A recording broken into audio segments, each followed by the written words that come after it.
Hi, I'd like to introduce to you a brand new way of keeping track of the things you have to do around town, and that's called GeoStrings.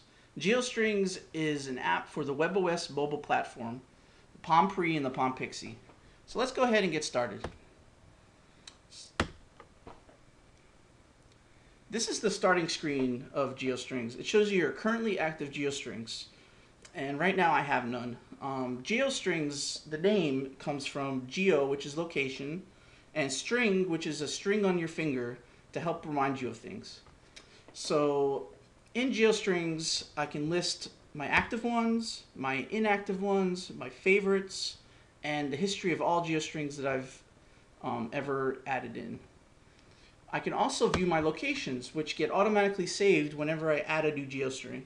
So I have my favorite locations, which are places around town that I'm going to be doing tasks quite often. I have my history, and I have location groups. A location group is a grouping of locations that you're going to be doing a common task at. In this case, I have movie retailers, places that I buy DVDs. So I buy DVDs at Best Buy, Target, and Walmart. And so I've added them as a location group. So when I add a new GeoString, if there's a movie coming out, let's say next month, I can just add a location group to my GeoString, and in one easy step, I've added 3 locations to my GeoString. So let's go ahead and add a new GeoString.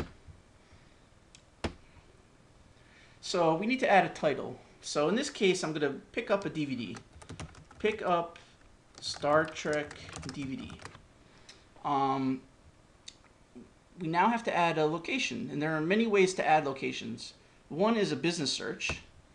So I can go ahead and search for a business. In this case, I'll search for Circuit City, which is actually not a business anymore.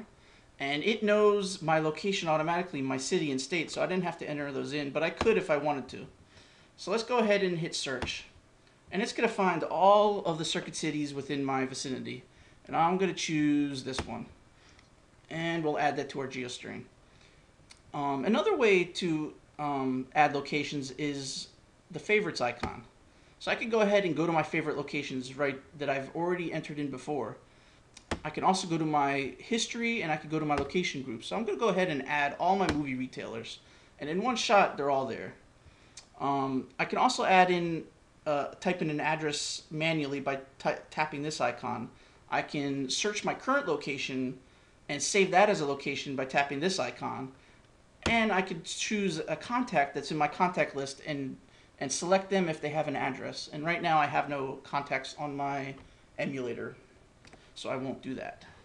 So let's go ahead and enter in some more options onto this GeoString. So I can activate or deactivate the GeoString. I'm going to keep it active. I want to be alerted. I'm going to choose my radius of the distance to reach one of the locations before it alerts me. I'll go ahead and choose 7 miles. In reality, most GeoStrings, I'm probably going to choose something a little smaller, like 2 or 3. But for this demonstration, I'm going to choose 7, specifically because I know the distance of these locations from my current location. And I can also choose date filtering. Now, GeoStrings, as I mentioned, are location-based reminders. But there are times when you need to have a certain date involved also.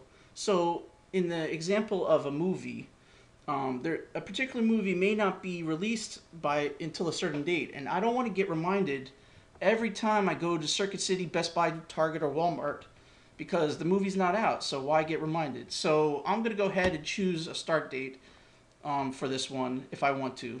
And I could also choose an end date. An end date basically means that if I hit that date without hitting one of the target locations, it's going to remind me anyways. So let's say that there's concert tickets that I want to pick up, and I know the concert's going to sell out pretty quickly within maybe a day or two. I may set the end date to be 2 days from now, which is December 1st, and if it hits December 1st before I hit one of the target locations, it's going to remind me anyways. I can also set a day of the week. So let's say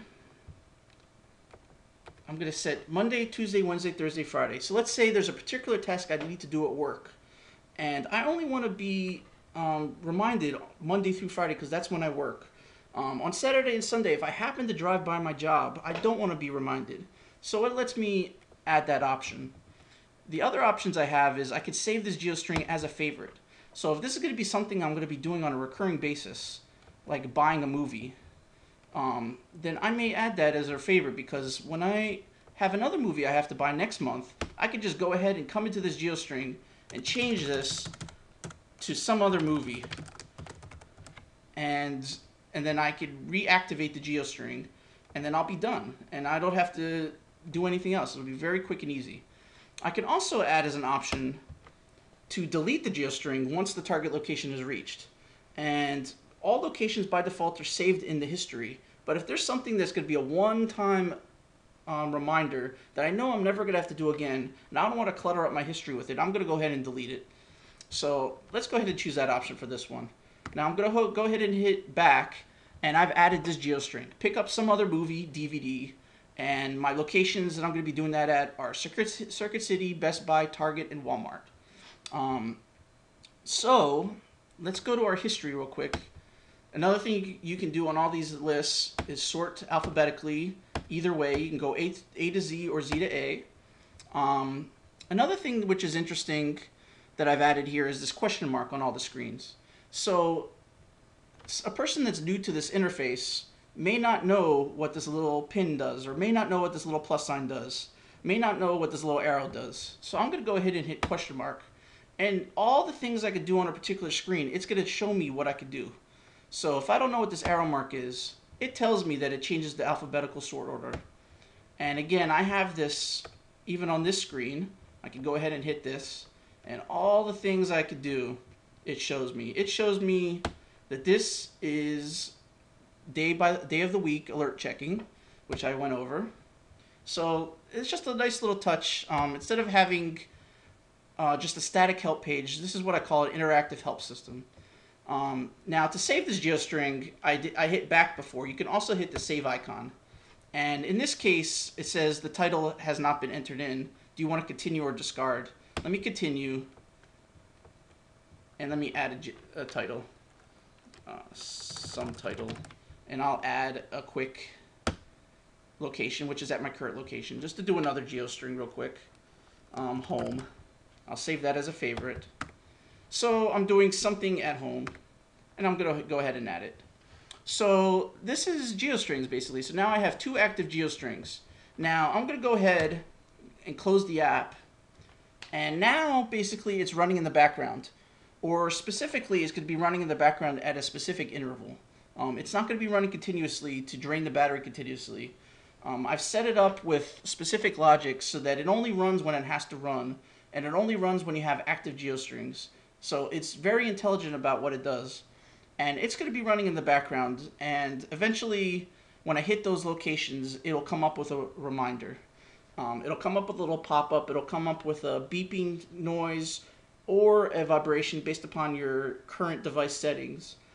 And that's what it does, and that's basically GeoStrings. I'm going to be doing some more videos in the future, going into some more in-depth features of the app, but that is a nice general overview. So go ahead and comment on the video, tell me what you think, or comment in the Pre-Central forums, and just let me know what you think. That's it. Signing off.